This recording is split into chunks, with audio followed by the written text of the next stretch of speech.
Jahm bin Safwan was well known for introducing a number of philosophical concepts and arguments within the Muslim world.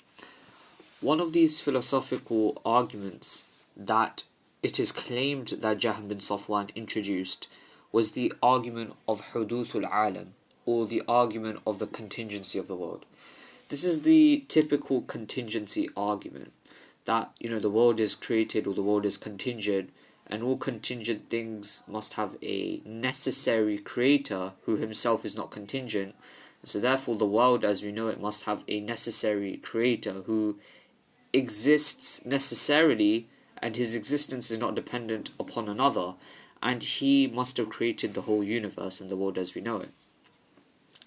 The contingency argument is well known within contemporary academic circles, and it has been a development over a long period of time from various philosophers, and especially by Islamic theologians.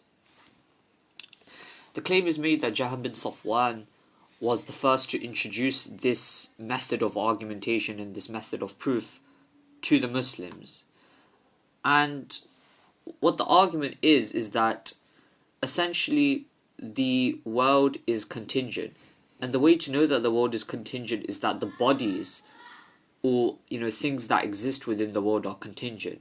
That is because these bodies or these things are subject to a'rad, they're subject to accidents. Accidents in this sense refers to events or attributes that occur within these things. And these attributes and sort of events change from time and place. And because they change from time and place, they aren't eternal, so therefore they're contingent. Then what the theologian would say is that mahillul a'radi hadithun, that the locus of these contingent events or these contingent accidents is itself contingent because it's subject to finite events, and hence these bodies are created, and so whatever is comprised of these bodies, meaning the universe and the world as we know it, is also contingent. And something which is contingent cannot have created itself because it would have needed to exist and not exist at the same time, which is impossible. It cannot be created by another contingent thing, as that contingent thing would have to rely upon another contingent thing to create it ad infinitum, which leads to circular argumentation and infinite regress. And so it is necessary that it have been created by a necessary creator whose existence is eternal, and its existence does not rely upon anything else to sustain it. Ibn Taymiyyah said, وَالْأَصْلُ الَّذِي بَنَى عَلَيْهِ نُفَاةُ الصِّفَاتِ وَعَطَلُوا مَا عَطَلُوا حَتَّى صَارَ مُنْتَهَاهُمْ إِلَى قَوْلِ فِرْعَوْنَ الَّذِي جَحَدَ الْخَالِقَ. That the basis of what the negators of the attributes of God founded their beliefs upon, and the reason for why they negated from the attributes of God what they negated, until their end point was the statement of Fir'aun, who denied the Creator. واستدلالهم على حدوث العالم بأن الأجسام محدثة. The reason for all of this is their deduction of the contingency of the world with the fact that bodies are contingent. And then he goes on to say, وَهَذَا أَصْلُ قَوْلِ الْجَهْمِيَّةِ, and this is the basis or the foundation of the statement of the Jahmiyyah. Clearly, as you can see, a traditionalist Ahlul Hadith scholar like Ibn Taymiyyah was quite skeptical and had a quite negative attitude towards the views of the Jahmiyyah, and hence he also rejected the argument of the Jahmiyyah of the contingency of the world. And this argument was apparent in Jahmi and Mu'tazili circles, and this was also an argument adopted by Ash'ari and Maturidi circles. Ibn Taymiyyah criticizes all of these Kalami or theological groups for the fact that this argument forced their hand in theology, and that this argument forced them to make deductions about God's attributes, which according to him went against the Quran and the Sunnah and the authentic Islamic texts. Ibn Taymiyyah also said in his Minhaj al-Sunnah that وَلَمْ يَكُنْ فِي الصَّحَابَةِ وَالتَّابِعِينَ أَحَدٌ يَسْتَدِلُّ عَلَى حُدُوثِ الْعَالَمِ بِحُدُوثِ الْأَجْسَامِ.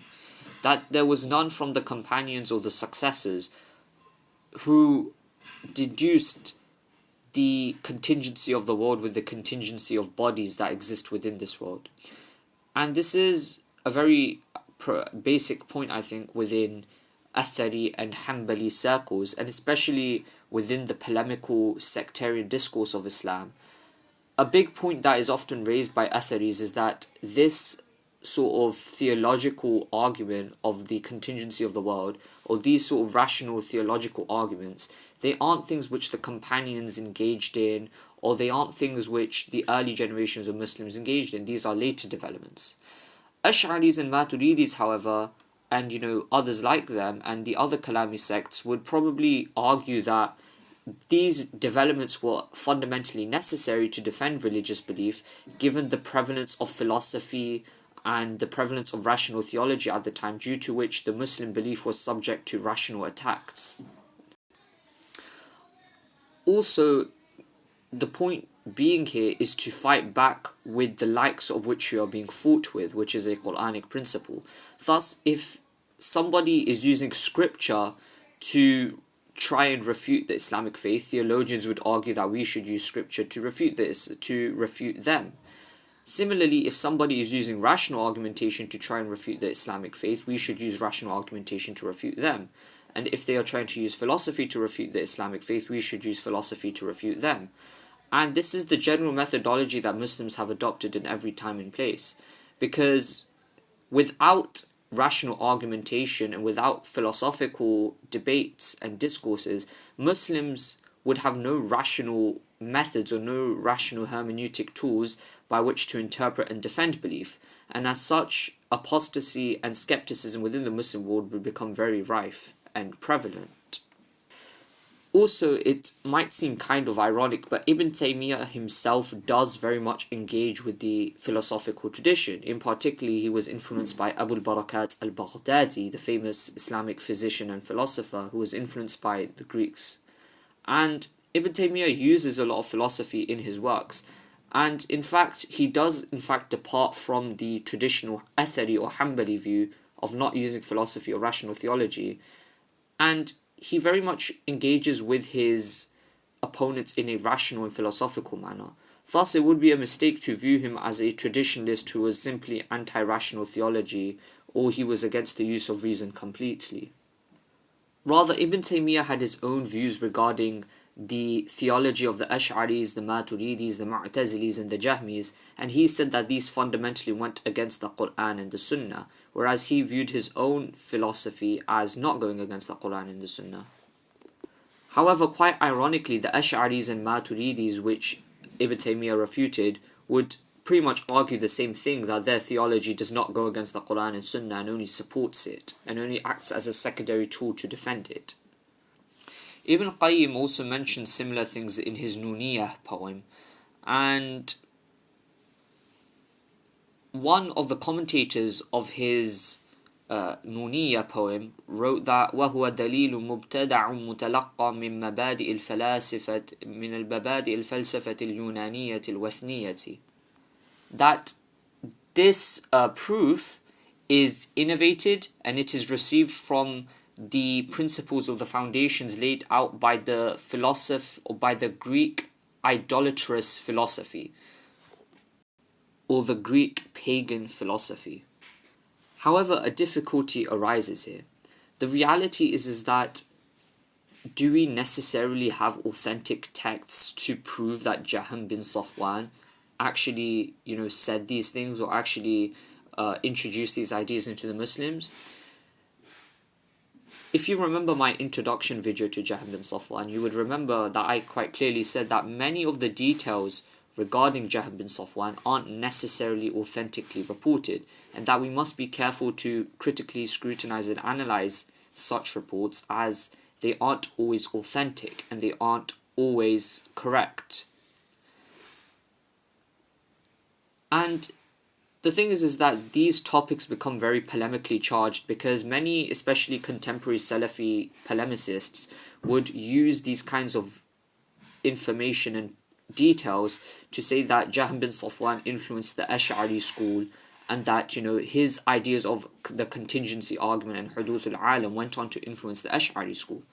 However, Ash'aris have a very interesting and simple response, that this detail, this information that is supposedly reported from Jahm bin Safwan is not necessarily authentic, and it might not necessarily be authentically provable to say that Jahm bin Safwan in fact said these statements.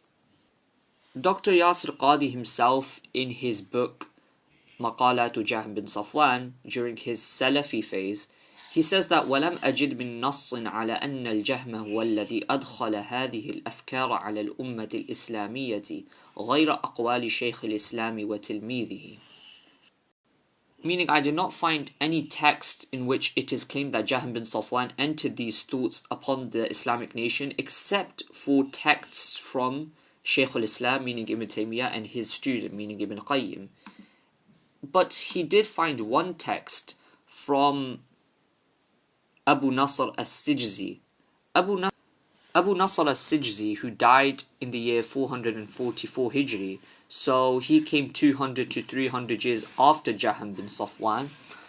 He said that وَمِنْهَا يعني فَضَائِحَ الْأَشَاعِرَةِ. So here he's critiquing the Ash'ari school, and he's saying, and from the open and clear errors of the Ash'ari school, أن عوام المسلمين الذين لا يعرفون الله تعالى بالأدلة العقلية ليسوا بالمؤمنين في الحقيقة. That the generality of the Muslims that do not know God with intellectual or rational proofs, they aren't believers in reality.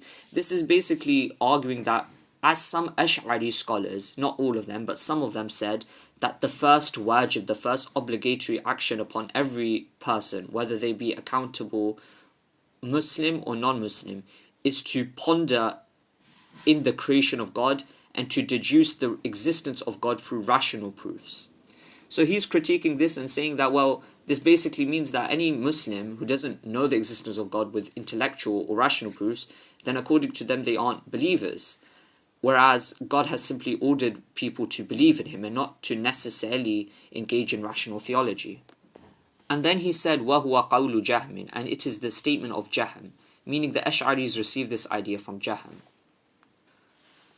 However, Dr. Walid bin Salah, a famous Ash'ari polemicist within the Arab world, he has mentioned that it is unlikely, with such a gap of 200 or 300 years between Jahm bin Safwan and as-Sijzi, that this is authentic due to the lack of an authentic chain between them. This is a very important point, because many times in polemics or Islamic sectarian polemics, sometimes we use information that isn't necessarily always completely 100% authentic. And in many cases, what polemicists say as a counter-argument to many points that are raised by their opponents is that X and Y thing that their opponent said isn't authentic or can't be authentically proven. However, the difficulty comes is that historical reports don't always require a sanad, a chain of transmission, because historical reports aren't the same as hadith reports. Whereas hadith reports from the Prophet Muhammad require chains of narrations, hadith reports act in a very different manner. They don't necessarily require authentic chains of narration. And so whilst we cannot 100% authentically prove that Jahm bin Safwan in fact said this, because of the nature of historical reports, we cannot entirely deny the fact that he might have said these things.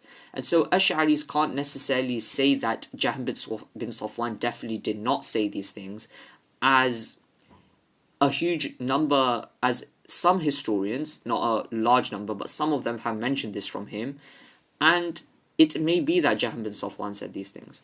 Again, a lot of these things are up for speculation, and we do not really know for sure whether he said these things or not.